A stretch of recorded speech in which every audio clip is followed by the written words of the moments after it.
बन कर प्राण समाओ, आओ गुरुवर आओ, आओ गुरुवर आओ। लिया तुम्हारा शरणा है, मोह निराकृत करना है। इसने मुझको मारा है, तुमने इसे सहारा है। बुझा हुआ हूँ दीप प्रभु, आया आप समीप प्रभु। तुम जलते दीपक हो, मुझको अपने तुल्य बनाओ। आओ गुरुवर आओ, आओ गुरुवर आओ। इस अंतर मन में आओ, मेरे जीवन के कण कण में बन कर प्राण समाओ। आओ गुरुवर आओ, आओ गुरुवर आओ। वंदन करो अरिहंत को, सिद्धम करो प्रणाम। आचार्य उपाध्याय का ले सुखकारी नाम। सर्व साधु सरस्वती, दया धर्म सुखकार।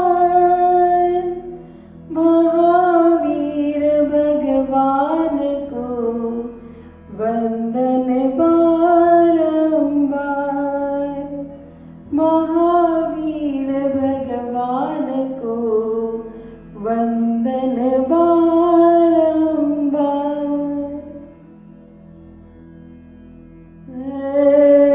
गणनाथ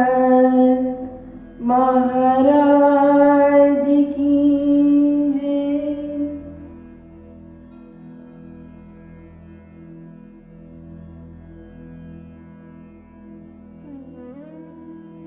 कल हमने मुख्य रूप से उत्तराध्यान सूत्र की शुरुआत की थी। विनय, पहला अध्ययन विनय श्रुत धर्म का मूल है। बिना विनय के साधना हो ही नहीं सकती। बिना विनय के इस साधना पथ पर चलना असंभव है। यदि विनय नहीं धारण कर पाए तो यह साधना पथ तुम्हें गिरा देगा। साधना से पथभ्रष्ट हो जाओगे। यह साधना पूर्णता की ओर अग्रसर हो ही नहीं पाएगी।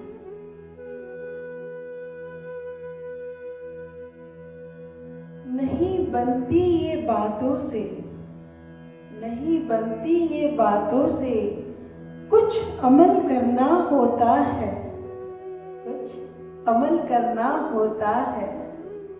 मस्तक झुकाना काफी नहीं, मस्तक झुकाना काफी नहीं, दिल भी झुकाना पड़ता है, दिल भी झुकाना पड़ता है। हाँ, ये विनय सिर्फ सुनने मात्र से नहीं आएगा, अमल करना होगा। और श्री गुरु के चरणों में सिर्फ मस्तक मत झुकाना, इस हृदय को झुकाना। पूर्ण रूप से अपने श्री गुरु के चरणों में समर्पित हो जाना, विनय, नम्रता, इसी विनय से हमारा यह साधना पथ बहुत सुंदर तरीके से आगे बढ़ेगा। सबसे पहला यदि कोई गुण है जो तुम्हें धारण करना है अपने हृदय में साधना पथ की शुरुआत में, वो है विनय। विनय धर्म का मूल है। बिना विनय के कभी भी कोई भी धर्म को धारण किया ही नहीं जा सकता। धर्म को धारण करने का अर्थ है धर्म को अपने जीवन में पूर्ण रूप से समा लेना। आप अपने श्री गुरु के समीप हो। श्री गुरु से वह ज्ञान प्राप्त करना है जो तुम्हारा कल्याण करेगा। तो सबसे पहले एक सच्चे शिष्य का मस्तक, हृदय उनके श्री चरणों में झुकता है। वो प्रणाम की मुद्रा में अपने श्री गुरु से कहता है, दे दो जो देना चाहो, बना लो जैसा बनाना चाहो। एक ही प्रार्थना है, अपनी प्रतिमूर्ति बना लो, जैसे आप हो उस आप स्वरूप में मुझे बना लो। यही एक सच्चे शिष्य की अपने श्री गुरु से सच्ची प्रार्थना होगी। बहुत सुंदर है ये विनय। हाँ, यदि मुझे विनय को ही व्याख्या करनी हो, इस विषय पे ही यदि मुझे व्याख्या करनी होगी तो शायद महीनों लग सकते हैं। हो सकता है आने वाले समय में मैं एक अलग से व्याख्यान माला कई गुणों के ऊपर लेने वाली हूँ। यदि एक एक शब्द पे एक व्याख्यान माला शुरू हो गई, वो एक गुण, वो एक शब्द ही अनंत काल तक उसकी व्याख्या की जा सकती है। इतना बड़ा सागर है। एक चीज सदा ध्यान रखना, कोई एक चीज को अंगीकार कर लेना, बाकी स्वयं आ जाएगा। आज मैं महावीर स्वामी ने उत्तराध्यान सूत्र में मुख्य रूप से विनय के 7 प्रकार कहा है, उनके बारे में संक्षिप्त में बताऊंगी। विनय के मुख्य रूप से 7 प्रकार है और कुल में देखो तो 14 प्रकार है। इन 14 प्रकार के विनयों को समझना और धारण करना। पहला है ज्ञान विनय। ज्ञान विनय, जब आप अपने श्री गुरु से ज्ञान धारण करें तो वो कैसे धारण करना है, इस विषय में आपको ज्ञान विनय अंगीकार करना चाहिए। सद्गुरु जो ज्ञान दे पूर्णतः आत्मसात करो, पूर्णतः जीवन में उतारने का प्रयास करो। जिज्ञासा कर सकते हो, लेकिन तर्क या कुतर्क मत करना, संशय मत करना। विश्वास रखो, वे तुम्हें वही सिखाएंगे जिससे तुम्हारे जीवन का पूर्ण कल्याण होगा,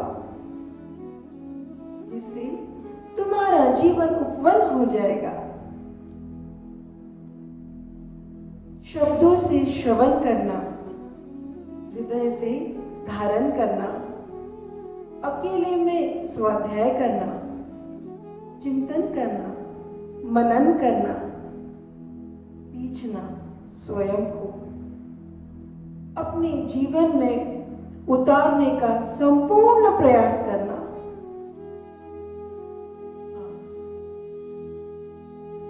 जैसे युधिष्ठिर ने सत्य को धारण करने की कोशिश की थी।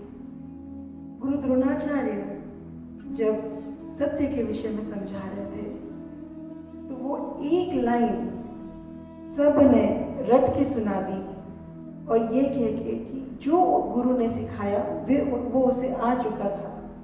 लेकिन युधिष्ठिर ने ये कहा कि नहीं, मुझे वो याद नहीं हो रहा अभी तक, अभी समय लगेगा। गुरु द्रोणाचार्य को गुस्सा भी आया कि एक लाइन तो थी, युधिष्ठिर क्यों याद नहीं कर पा रहा। लेकिन युधिष्ठिर उस एक वाक्य को नहीं देख रहा था, वह सत्य को धारण कर रहा था। वह ये देख रहा था कि क्या वास्तव में मेरे हृदय ने सत्य को धारण किया है। यदि मेरे हृदय ने सत्य को धारण किया है, तभी ये सूत्र, ये वाक्य मैं अपने गुरु के सम्मुख जाकर कह सकता हूँ, हाँ गुरुवर, इस सूत्र को मैं सीख चुका हूँ। गुरु द्रोणाचार्य ने गले लगा लिया था जब उन्होंने युधिष्ठिर की इस पद्धति को देखा। सच में गुरु के सिखाए हुए ज्ञान को सिर्फ शब्दों से श्रवण मत करना, उसे जीवन में उतारना। हर शब्द अपना जीवन बना लेना। कल मैंने कहा था, सजग रहना ये साधना पथ है। कई परीक्षाएं आएगी। जब एक बालक अपनी शिक्षा का प्रारंभ करता है तो उनका शिक्षक, उनके गुरु उस बालक को बहुत कुछ सिखाते हैं और फिर एक परीक्षा लेते हैं जिससे ये पता चलता है कि उस बालक ने, उस शिशु ने क्या क्या समझा और क्या नहीं समझा। फिर अंक होते हैं और फिर ये पता चलता है कि हाँ, क्या इसे आता है और क्या इसे नहीं आता है। लेकिन ये साधना पथ है। यहाँ श्री गुरु कई रूपों में तुम्हें ज्ञान देंगे। जरूरी नहीं कि हर ज्ञान शब्दों से होगा। श्री गुरु का यदि सच्चा ज्ञान जानना चाहते हो तो उनके जीवन को देखो। वे स्वयं चलते फिरते एक शास्त्र है, एक गीता है। उनका जीवन ही संपूर्ण ज्ञान है। लेकिन इस साधना पथ पे परीक्षा की तारीख नहीं आने वाली। तुम्हें पता ही नहीं चलेगा कि इस क्षण तुम्हारी परीक्षाएं हो रही होगी और तुम्हें ये भी नहीं पता चलेगा कि परीक्षाएं कैसी होगी जब तुम उस परिस्थिति से गुजर रहे होंगे। उस समय तुम किस चीज का चुनाव करते हो, सत्य का या असत्य का। जब वो परिस्थिति पूर्ण होगी तब तुम्हें तुम्हारा अंतर्मन और तुम्हारा श्री गुरु तब तुम्हें समझाएगा, बताएगा कि तुम कहाँ खड़े हो। ये साधना पथ ऐसा ही है। परीक्षाएं सतत होगी और हर परीक्षाएं तुम्हारे कल्याण के लिए होगी। और परीक्षा लेने वाली प्रकृति है, परिस्थिति है, तुम्हारे अपने कर्म होंगे। सजग रहना। तैयारी के लिए समय नहीं मिलता। हर क्षण, हर पल तैयार रहना, सज्ज रहना, सजग रहना। अपने श्री गुरु से सुंदर तरीके से ज्ञान को अर्जित करना, ग्रहण करना, जीवन में पूर्ण रूप से उतारना। मैंने पहले ही कहा था, यह पद जो दिखता है वो होता नहीं और जो होता है वो दिखता नहीं। ये सिर्फ तुम्हारा अंतर्मन, तुम्हारा परमात्मा और तुम्हारा श्री गुरु यही पूर्ण रूप से देख पाएगा। ज्ञान मार्ग में, साधना काल में सजग रहना परम आवश्यक है। अपने छोटे ज्ञान से अपने श्री गुरु के अखंड ज्ञान को नापने की गलती मत कर बैठना। ध्यान से सुनना। अपनी छोटी बुद्धि से, अपने छोटे ज्ञान से अपने श्री गुरु के अखंड ज्ञान को नापने की गलती कभी मत करना। कई बार शिष्य अपने श्री गुरु से कह देता है, ये हमारे लिए संभव कहाँ, ये तो आपके लिए संभव है।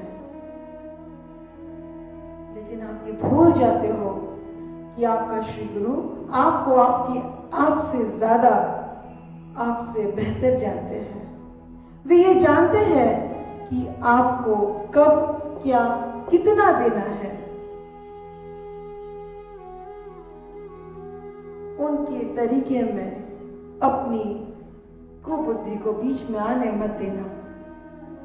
स्वीकार, पूर्ण स्वीकार। दिखने में असंभव हो सकता है, लग सकता है कि ये संभव नहीं, लेकिन ये साधना पथ की चढ़ाई ऐसी ही है। आपका श्री गुरु चाहता है कि आप जल्द से जल्द सुंदर तरीके से इसे समझो, इसे पूर्ण करो। आपका श्री गुरु सतत आपको मार्गदर्शन करेगा। उसे समझने का प्रयास करें। यदि समझ ना आए, शांत हो जाना, चिंतन करना, मनन करना। मेरा अपना अनुभव है, कुछ करो ना करो, बस उनके हर वाक्य को अपना जीवन बना लेना। यदि उन्होंने कुछ कहा है तो वो घटना तय है। असंभव से असंभव घटना भी उनके आशीर्वाद से पूर्णतः संभव है। ऐसी कोई शक्ति नहीं जो उनके वाक्य को काट सके। तर्क मत करना, कुतर्क मत करना। बुद्धि को समझ आए ना आए, बस चिंतन करना, मनन करना और पूर्ण रूप से अपने जीवन में उतारना। मुझे याद है, जब मैं इस पथ पर चली थी, मैं बहुत खुश थी। अध्ययन करती थी, चिंतन करती थी और अपने ही ज्ञान में, अपनी ही चीजों में मस्त थी, अपनी साधनों में मस्त थी। वही मुझे पूर्ण लग रही थी। मैं अपने श्री गुरु के दर्शन हेतु गई थी। तब मेरे श्री गुरु ने मुझसे कहा, अब जाकर तुझे बच्चों को सिखाना है। ये शब्द कान में जैसे ही पड़े, एक क्षण के लिए तो बुद्धि ने सोचा, बच्चे। हाँ, वो समय था जब मुझे लगता था कि बच्चों से मेरा 36 हो सकता है। वो कुछ भी बोल देते हैं, कभी भी, उन्हें तो कुछ पता ही नहीं है। बच्चों को सिखाना मेरे लिए सबसे कठिन कार्य था। मुझे ऐसा लगता था, आप मुझे पहाड़ चढ़ा लो, आप मुझसे जो कराना करा लो, लेकिन बच्चों को सिखाना असंभव था। बच्चों से दोस्ती नहीं संभव लगती थी और बच्चों को कैसे सिखाऊं, कुछ समझ नहीं आया।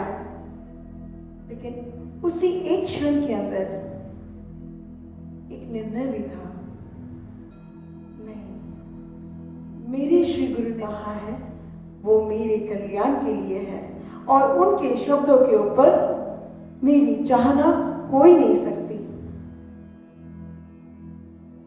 मेरी समझ, मेरी चाहना उनके शब्दों से परे नहीं हो सकती। उनके शब्द, उनकी चाहना मेरा जीवन हो सकता है। यदि आज उन्होंने आदेश दिया है तो उस आदेश का पूर्ण पालन होगा। उसी दिन हमें निकलना था। 8-9 घंटे का का सफर था। करीब करीब 11 बजे के आसपास वहां से निकले और मैं रास्ते भर ये सोचती रही, मेरे श्री गुरु ने मुझे बच्चों को सिखाने के लिए कहा है और मैं अपने आप को उसके लिए तैयार कर रही थी। उसके कुछ पूर्व चले जाओ तो मुझे बच्चों को समीप रखना भी, मैं पूर्ण रूप से बच्चों के साथ रह ही नहीं सकती थी। मेरे मन में बार बार एक ही ख्याल होता था कि बस बच्चे नहीं चाहिए आसपास। वो कभी भी कुछ भी बोल देते हैं और उनको सिखाना असंभव है। जब जब बच्चे आसपास होते थे मैं असहज हो जाती थी और ऐसी अवस्था में बच्चों को सिखाना, क्या बच्चे मुझे स्वीकार कर पाएंगे? ये गुरुदेव के शब्द के पहले की अवस्था थी। लेकिन जिस क्षण मुझे मेरे श्री गुरु ने ये कहा, उसके बाद ऐसा ख्याल भी मेरे मन में नहीं आया। मैं अपने आप को पूरे रास्ते क्या क्या सिखाना है, कैसे सिखाना है, इसके लिए तैयार कर रही थी। और जैसे ही मैंने अपने शहर में कदम रखा है, मेरे कदम मेरे घर की ओर नहीं गए। मैं सीधा उस स्थान पर गई जहां पर छोटे छोटे बच्चे सीखने के लिए आते थे और 7 बजे मुझे उन्हें सिखाना था। मैं 6 बजे वहां जाकर बैठ गई थी बच्चों का इंतजार करते हुए। जैसे ही बच्चे आए मैंने कहा, आज से मैं तुम्हें सिखाऊंगी। और वह मेरे जीवन का पहला क्षण था जब मैंने ज्ञान देना आरंभ किया था। वह क्षण मेरे गुरु होने का क्षण था।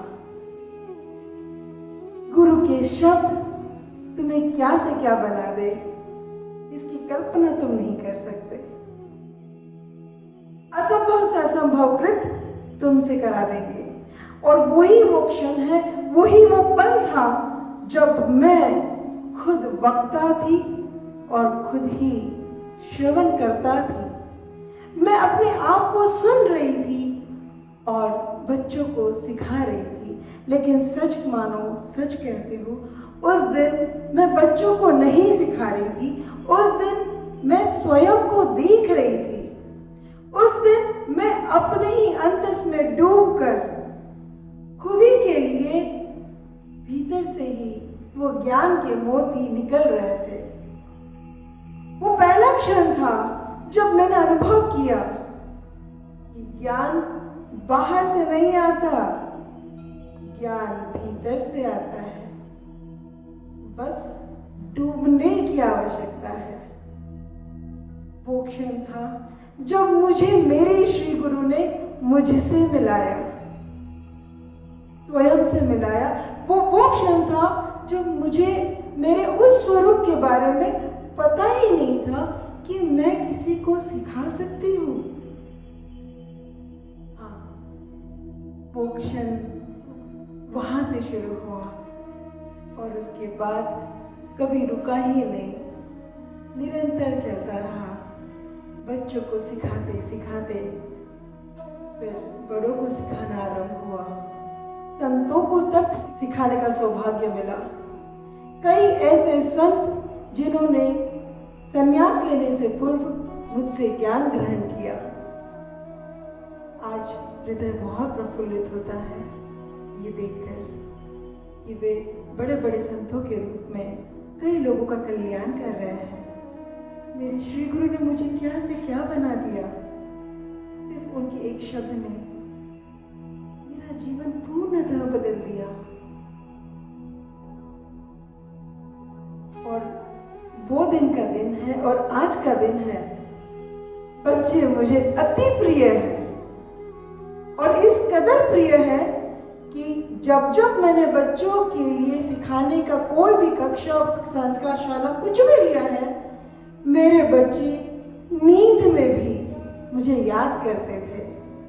मैं जहां होती थी सारे बच्चे अपने आप चुंबक की तरह मेरे पास आ जाते थे। उनके माता पिता खुश हो जाते थे। यदि प्रणाली है तो हमें चिंता करने की आवश्यकता ही नहीं। एक साथ 500 से 1000 बच्चों को मैंने एक समय में एक साथ संभाला था। और हाँ, उस दिन जाना बच्चों से सुंदर और कुछ है ही नहीं। कितने निरागस हैं, कितने भोले हैं, कितने प्रिय हैं, वो फूलों की तरह, कितने सुंदर सुंदर चेहरों से आपका हर शब्द कितने भोले मन से ग्रहण करते हैं।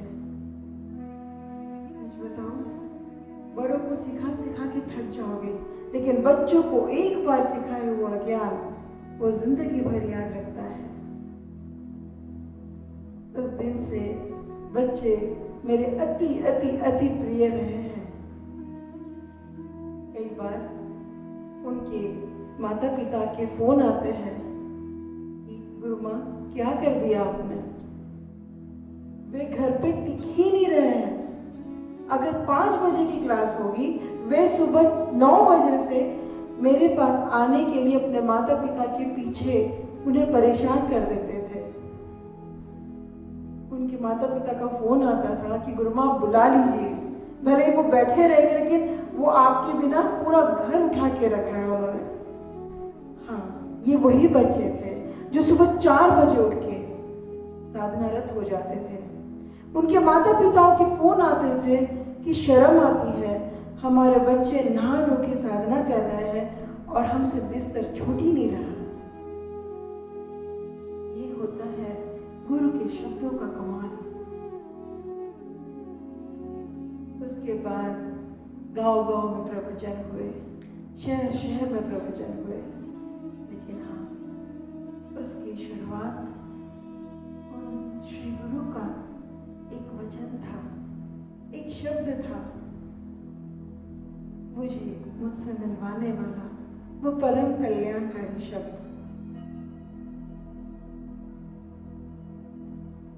उनसे हर चीज को, सच में गुरु एक जादू है, एक ऐसी शक्ति जो कुछ भी कर सकती है, कुछ भी। चमत्कार है पूर्ण रूप से। कोई शब्द नहीं है उस शक्ति को समझाने के लिए। यदि आज मैं एक भी शब्द बोल पा रही हूँ तो सिर्फ उनके वचनों से, उनके आशीर्वाद से, उनकी कृपा से। पुनः विनय पे आते हैं। पहला विनय है ज्ञान विनय। जब आप अपने श्री गुरु से ज्ञान धारण करो पूर्ण विनय के साथ, विनम्रता के साथ। दूसरा विनय है दर्शन विनय। दर्शन, ज्ञान से आप शब्दों को सुनते हो और दर्शन से उन शब्दों को समझते हो। वो शब्द जब तुम्हारे समझ में आ जाए, वो शब्द जब तुम्हारी समझ बन जाए, तुम्हारा अनुभव बन जाए, तुम्हारी दृष्टि बन जाए, उसे दर्शन विनय कहा जाएगा। जो ज्ञान तुम्हारा अनुभव हो, जो तुम्हारे अंतस में उतर जाए, फिर वह तुम्हारे चरित्र में आएगा, उसे चरित्र विनय कहा जाएगा। गुरु के समीप कैसे रहना है, कैसे उठना है, कैसे बैठना है, ये सब चरित्र विनय में आता है। शक्ति पिंड के नजदीक रहना है तो हर प्रकार से आपको विनय से परिपूर्ण होना होगा। इसके बाद मन विनय। मन विनय बहुत विस्तृत विषय है, क्योंकि मन से ज्यादा खेल कोई नहीं खेल सकता। लेकिन संक्षिप्त में कहती हूँ, मन को भी अपने श्री गुरु के चरणों में पूर्ण समर्पित कर देना। उसे उछलने मत देना, उसे खेलने मत देना। मन से, पूर्ण मन से, हर मनोभाव से अपने श्री गुरु को समर्पित हो जाना। मन विनय है, वचन विनय है। वचन विनय का अर्थ है जब भी अपने वचनों को निकालो, जब भी कोई वचन बोलो, वो वचन आपके श्री गुरु के शिक्षा के अनुरूप हो। किसी भी रूप में अपने श्री गुरु की अवहेलना न करो, उनके वचनों का अनादर मत करना। यह वचन विनय है, काय विनय। श्री गुरु के समीप शरीर से कैसे रहना है, ये सब कुछ काय विनय में आता है। उसके बाद है उपचार विनय। उपचार विनय वो है जिससे और भीतर जाए तो गुरु के समीप कैसे रहना है, उसके बारे में उपचार विनय में कहा है। इसके 7 भाग हैं। पहला है गुरु के समीप रहना, तो समीप कैसे रहा जाए उसके विषय में उपचार विनय का यह प्रथम हिस्सा है। दूसरा, कार्य सिद्धि के लिए अनुकूल वर्तन करना। जब आपके श्री गुरु आपको कोई कार्य करने के लिए कहे तो उस कार्य को पूर्णता करने के लिए क्या करना आवश्यक है, उसे सही तरीके से करना, इसे कहते हैं कार्य सिद्धि हेतु किया जाने वाला विनय। इसके बाद कृत प्रतिक्रिया विनय। कृत प्रतिक्रिया विनय ऐसा कहा जाता है कि जब भी आपके श्री गुरु आपके कल्याण के लिए कुछ करें तो इस हृदय में सदा कृतज्ञता भरी रहे। हमेशा उनके उपकार मानना कि कैसे वे अपनी साधनाओं के व्यस्तता के बावजूद आपके जीवन का कल्याण कर रहे हैं। सदा सर्वदा आपके लिए कल्याणकारी ज्ञान, कल्याणकारी हर रूप में आपके उत्थान के लिए जो जो आवश्यक है वे आपके लिए कर रहे हैं। उनके उपकार को कभी मत भूलना। सदा वे जो चाहते हैं वो करने का प्रयास करना, यह है अगला विनय। गुरुजनों के अभिप्राय अनुसार अनुवर्तन करना। इसके बाद एक विनय है आर्थ गवेषणा। उनके सिखाए हुए हर शब्द को चिंतन मनन करना, अपने भीतर डुबकी लगाकर हर तरह से देखना कि क्या तुम सच में अपने गुरु के शब्दों को आत्मसात कर पा रहे हो। रिसर्च, प्रयोगशाला, खुद के भीतर की चिंतन और मंथन की पूर्ण रूप से अपने श्री गुरु के हर शब्द को देश काल के अनुसार समझना। हर शब्द परिस्थिति अनुसार बदल जाता है। यदि ऐसी परिस्थिति होगी तो ये करना सही है, लेकिन परिस्थिति यदि बदल जाए तो ये ना करते हुए कुछ और करना चाहिए। यह है अगला विनय, देश कालज्ञता विनय।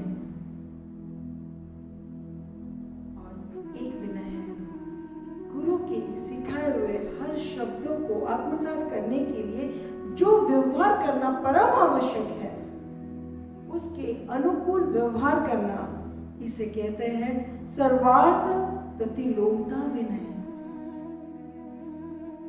ये उपचार विनय के 7 प्रकार हैं और कुल 14 प्रकार के विनय को धारण करना है।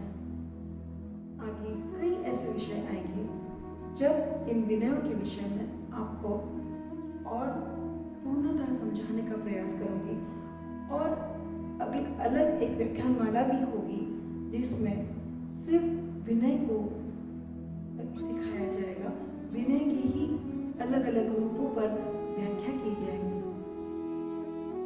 बहुत बड़ा विषय है।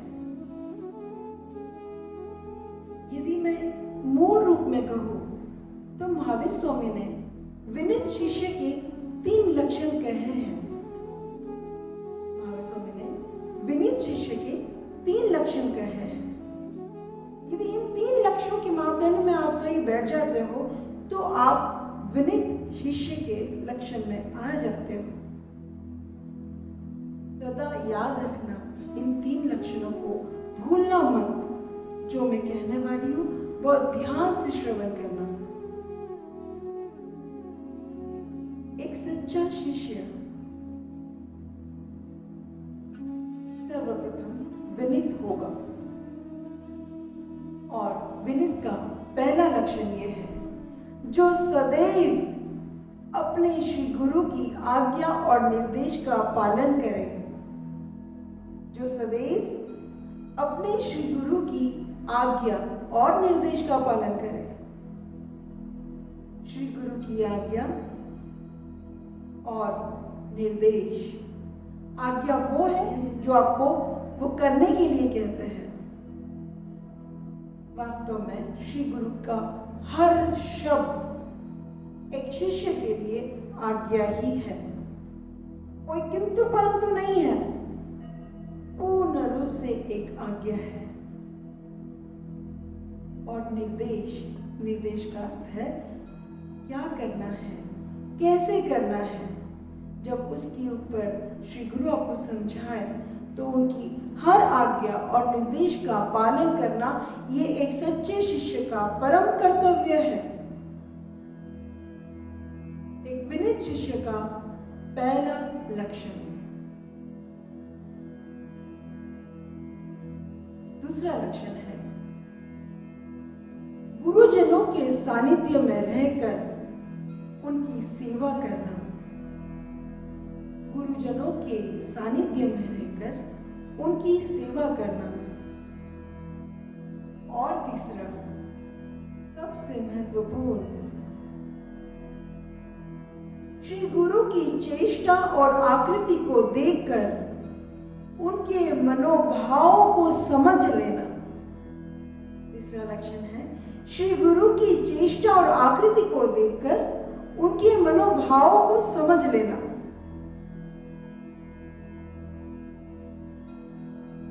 महावीर स्वामी की दृष्टि अति सूक्ष्म है। बहुत उपकार किया है उन्होंने हम पर। इतने सुंदर तरीके से साधना पथ का एक एक चरण सिखाया है। जैसे माता पिता अपने बच्चों को उंगली पकड़कर एक एक कदम चलाते हैं ना, ऐसे ही महावीर स्वामी ने हमें साधना पथ पर कैसे चलना है, क्या करना है, एक एक सूत्र दिए हैं। बहुत सुंदर है ये 3 लक्षण। इन लक्षणों को नींद में भी मत भूलना। बार बार चिंतन करना, क्या इन तीनों लक्षणों को आपने धारण किया है? क्योंकि इन तीनों लक्षणों को धारण किए बिना साधना पथ का पहला चरण आरंभ हो ही नहीं सकता। गुरु की आज्ञा और निर्देश का पालन, गुरु के सानिध्य में और सेवा में रहना, उनकी आकृति और मनोभाव, उनकी चेष्टाओं से उनके मनोभाव को समझ लेना। यदि आप इन 3 मापदंडों में खरे उतरते हो तो आप सच्चे विनीत शिष्य हो। एक सच्चा शिष्य सदा अपने श्री गुरु की आज्ञा और निर्देश का सदा सर्वथा पालन करेगा ही करेगा। लेकिन उसके लिए गुरु के समीप होना बहुत आवश्यक है। समीप यानी के साथ संपर्क में रहना, क्योंकि वे तुम्हें आज्ञा और निर्देश देंगे कैसे? भूले बिसरे और त्योहारों पर श्री गुरु की याद आ जाए, उसे उनके संपर्क में रहना नहीं कहते। संपर्क, सतत संपर्क, तभी ये पहला नियम पालन कर पाओगे। एक ऐसा स्थान, एक ऐसी अव्यवस्था जहाँ सतत आपको आपके श्री गुरु की आज्ञा और निर्देश मिलते रहे। श्री गुरु के वचनों को श्रेष्ठ मानकर शिरोधार्य करना, उनके निर्देशों को मानना ही एक सच्चे शिष्य का परम कर्तव्य है। ये बुद्धि का काम नहीं, कोई किंतु नहीं, कोई परंतु नहीं, कोई दुर्बुद्धि नहीं। जो कहा है शब्दशः पालन हो और उनका हर शब्द तुम्हारे लिए परम कल्याणकारी होगा। जो सत्य तुम अपने बारे में नहीं जानते, वो बहुत पहले देख चुके होते हैं।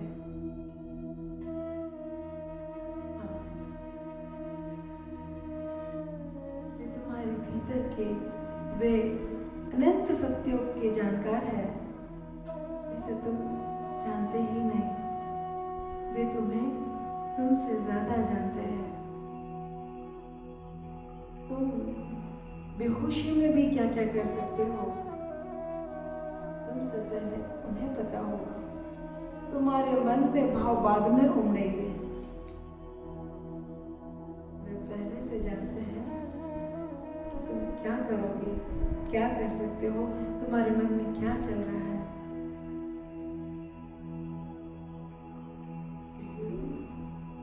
उनकी शक्ति को समझना तुम्हारी बुद्धि में कि बस की नहीं है। शक्ति पिंड है वो, पर ब्रह्म है वो। एक ऐसी शक्ति परमात्मा ने तुम्हारे समीप रखी है। सच कहूं, सौभाग्य मेरा, सौभाग्य मेरा। तीनों लोगों की संपदा टूटी है, अर्थहीन है। कुछ मिले ना मिले, मेरा सद्गुरु और मैं, मेरा संपूर्ण जीवन मेरा श्री गुरु है।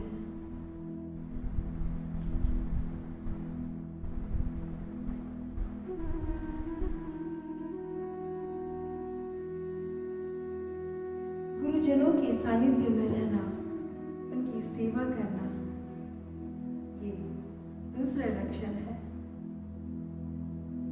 सच कहो, गुरु का सानिध्य, गुरु की सेवा, इतना सुंदर है ये साधना पथ।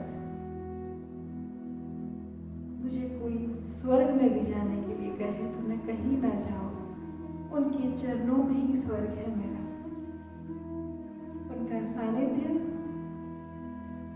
एक ही जाना है, बस उनके श्री चरणों में सदा सर्वदा हमेशा के लिए बस जाओ।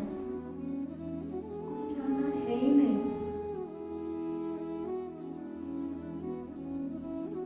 श्री गुरु का सानिध्य और उनकी सेवा एक शिष्य का अहोभाग्य है। कितना सुंदर है ये साधना पथ, कितना सुंदर। हाँ, उस कंटीले संसार की ओर ये पथ जाता पैर चलते हैं, जहाँ सिर्फ और सिर्फ माया ने तुम्हें घेरा है, सिर्फ दुखों ने तुम्हें घेरा है। ये स्वर्ग सा सुंदर, ये अमूल्य गुरु के चरण मिल जाए,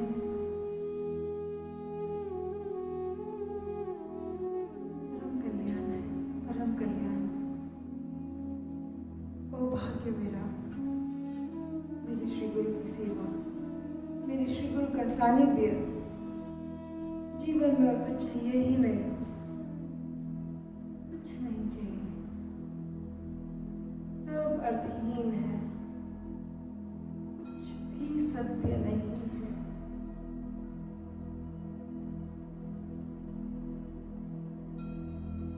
मानना है और अनुभव है, यदि इन दोनों सूत्रों को, इन दोनों लक्षणों को आत्मसात कर लिया ना, तीसरा लक्षण अपने आप आ जाएगा। यदि गुरु की आज्ञा और निर्देश का पालन करना सीख गए, उनकी सेवा और सानिध्य में रहने लगे, तो उनके भाव को, उनकी आकृति से उनके भाव को समझना ये स्वयं में घटने वाली घटना है। हाँ, लेकिन यदि इन दोनों लक्षणों को पूर्ण ईमानदारी से, पूर्ण समर्पित भाव से किया, तो करना है इसलिए किया, तो खाली रह जाओगे। नदी के पास बैठे भी प्यासे रह जाओगे।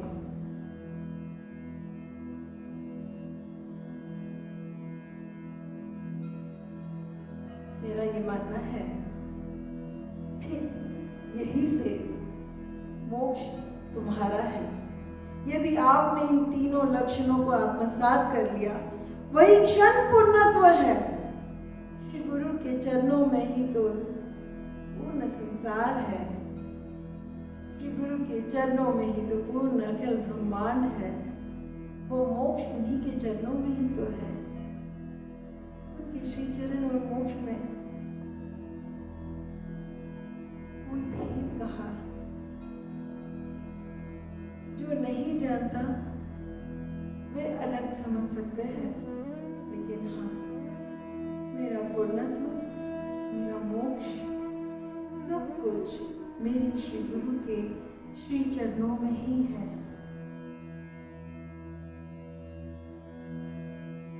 मैंने और गुरुदेव ने आज जो कुछ भी पाया है, जो कुछ, या आज जो कुछ भी है,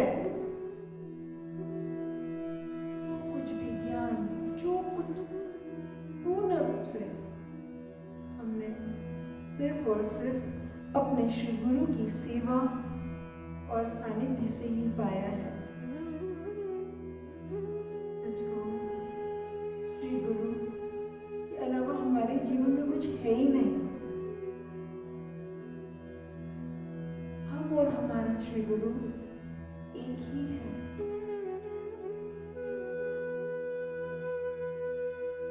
श्री गुरु स्वयं पूर्ण ब्रह्म है। उनका आदेश सर्वोपरि है। यदि मैं पूर्व में जाऊं, जिस क्षण मेरे गुरु ने मेरे जीवन में दस्तक दी थी, वो दिन का दिन था और आज का दिन है। मेरा उठना, बैठना, सोना, जागना, मेरी हर क्रिया सिर्फ और सिर्फ उनके लिए ही है। मुझे मुझ में और उनमें कोई भेद दिखता ही नहीं। वे मेरे जीवन के कण कण में है। उन्हीं का सानिध्य है। उन्होंने ही बनाया है। सब कुछ उनका ही है। वे हमारे लिए, हमारे सांसों से भी ज्यादा प्रिय है। और वो हमसे कभी अलग हुए ही नहीं। शरीर से कहे तो हम श्री चरणों में हैं, और भीतर से कहे तो उनमें और हम में कोई भेद नहीं। इस हृदय में उनके अलावा कुछ मिलेगा भी नहीं। शरीर का एक एक हिस्सा कोई काट के भी देख ले, कुछ भी देख ले, हर एक कोशिका, हर एक रक्त का कण, यदि आप उसे सुन पाओगे तो आपको सिर्फ श्री गुरु का नाम ही सुनाई देगा और कुछ नहीं।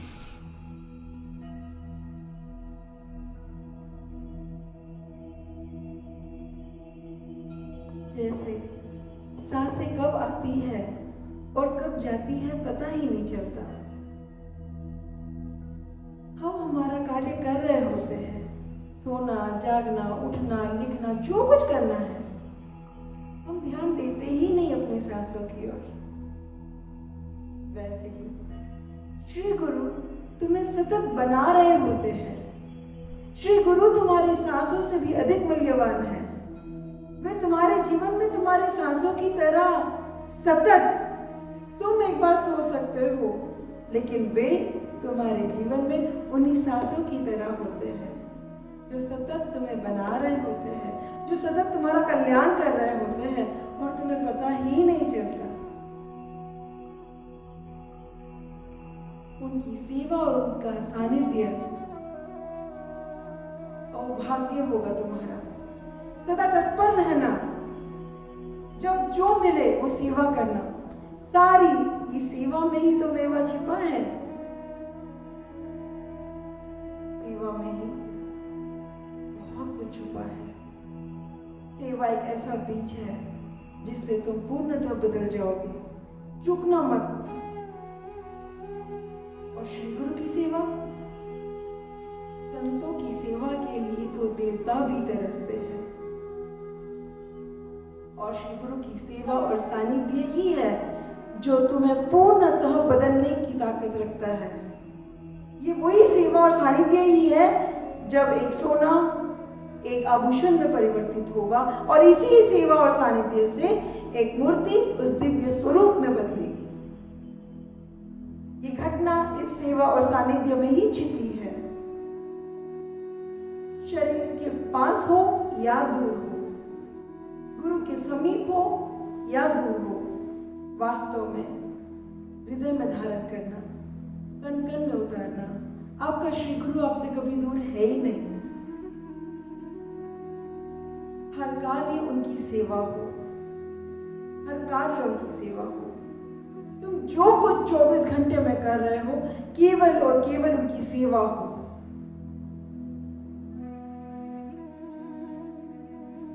जब से मेरे श्री गुरु ने मेरे जीवन में दस्तक दी है, सच कहती हूँ मेरा कुछ ना बचा, मैं रही ही नहीं।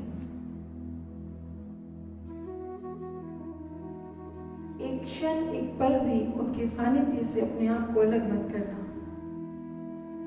और उनका सानिध्य उनकी सेवा क्या कर सकती है, एक छोटे से उदाहरण से समझाती हूँ।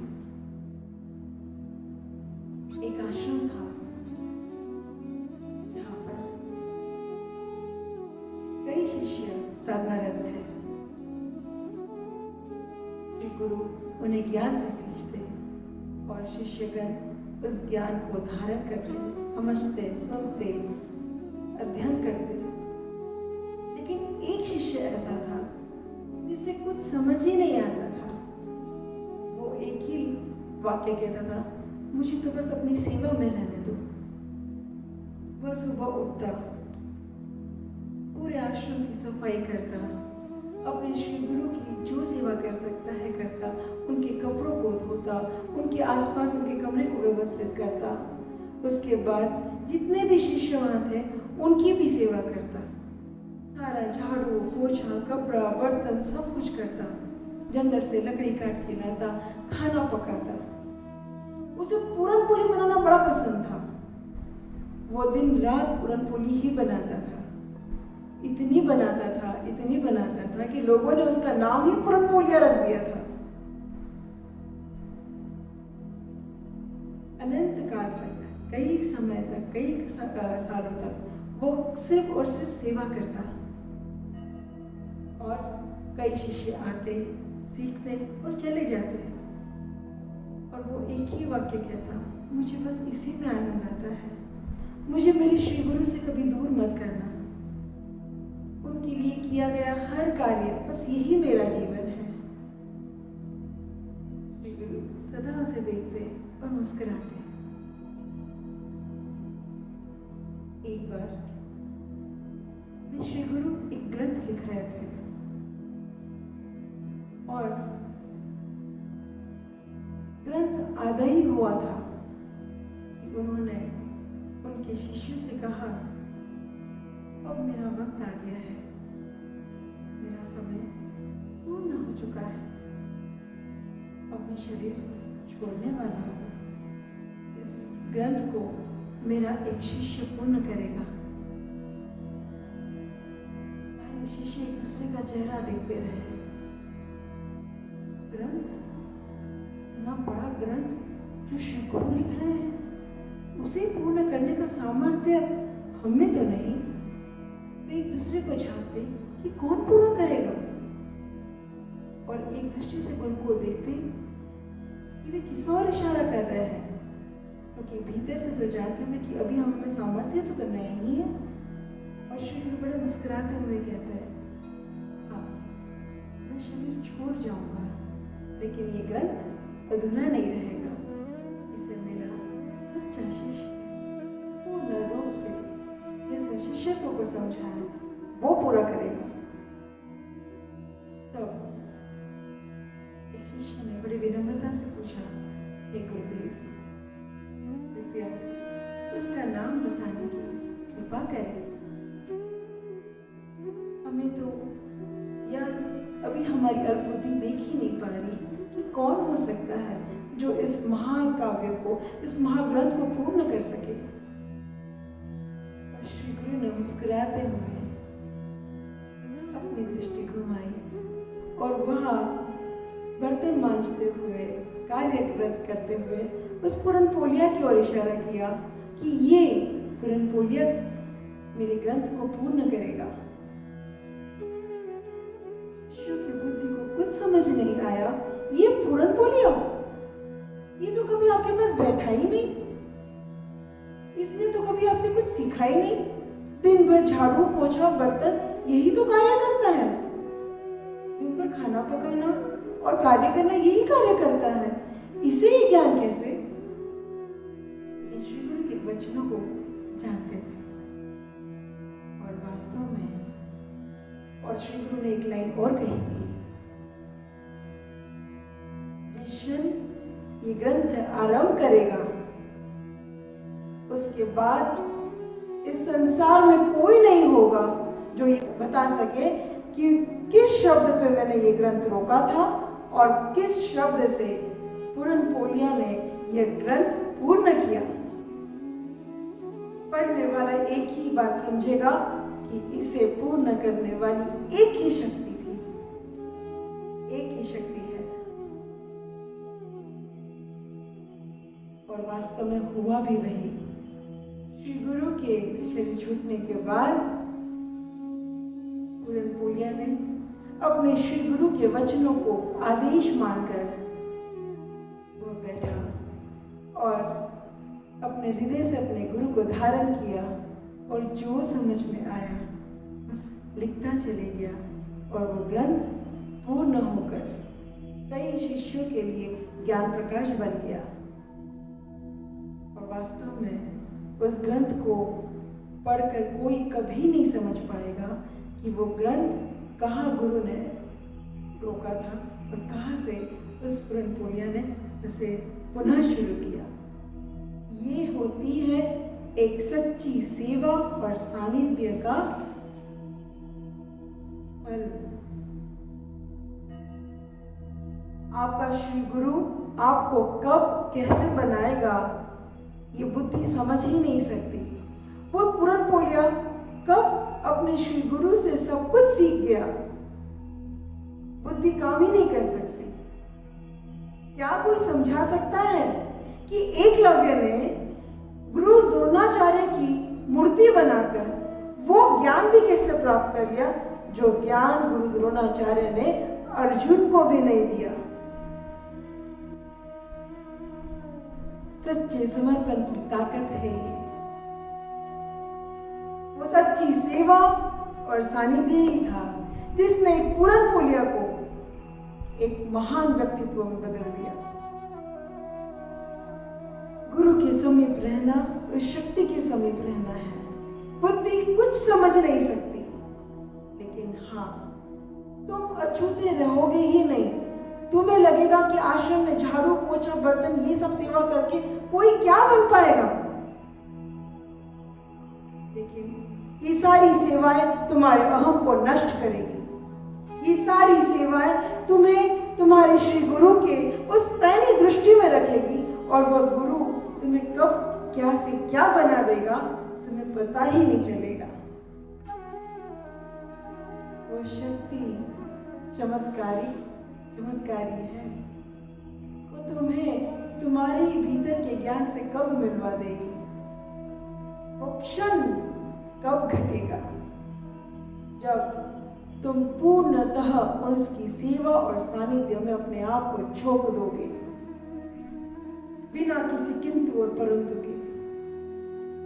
वह सानिध्य, वह सेवा, उस अग्नि की तरफ रहने की तुम्हारी चेष्टा होगी, जो अग्नि तुम्हें तपाकर शुद्ध बना देगी।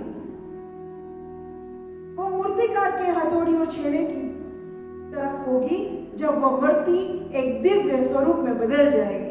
बिना सेवा और सानिध्य के ये घटना घट ही नहीं सकती।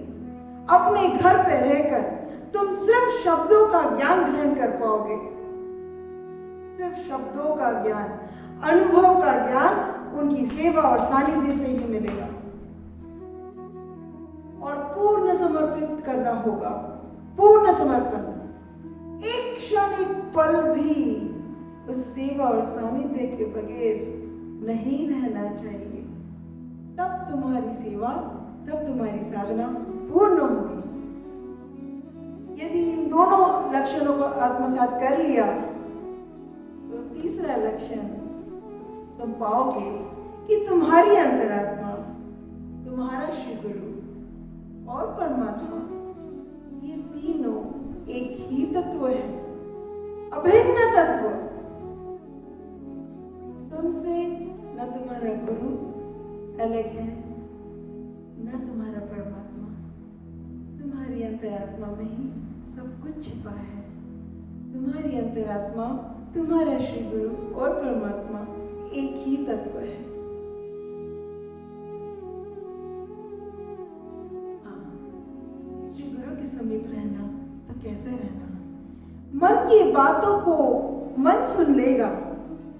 मन की बातों को, श्री गुरु के मन की बातों को तुम्हारा मन अपने आप सुन लेगा। मन की बातों को मन सुन लेगा, अंतस से अंतस जुड़ जाएगा। मौन की भाषा, अंतस की जागृति होगी। शरीर और शब्दों की सीमाएं मिट जाएगी।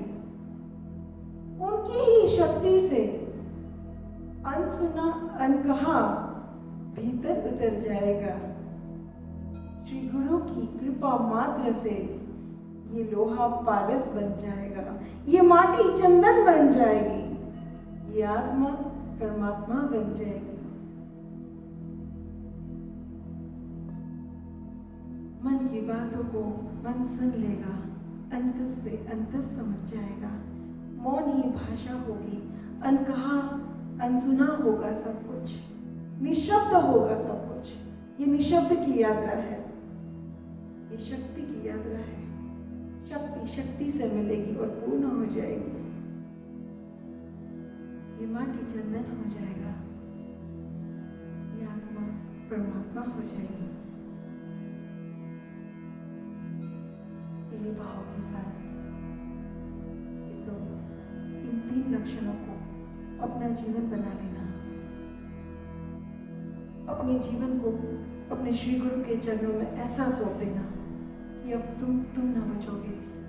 जो कुछ होगा वो उस पर ब्रह्म का हो जाएगा। तो फिर इस आत्मा को परमात्मा होने से कोई न रोक पाएगा।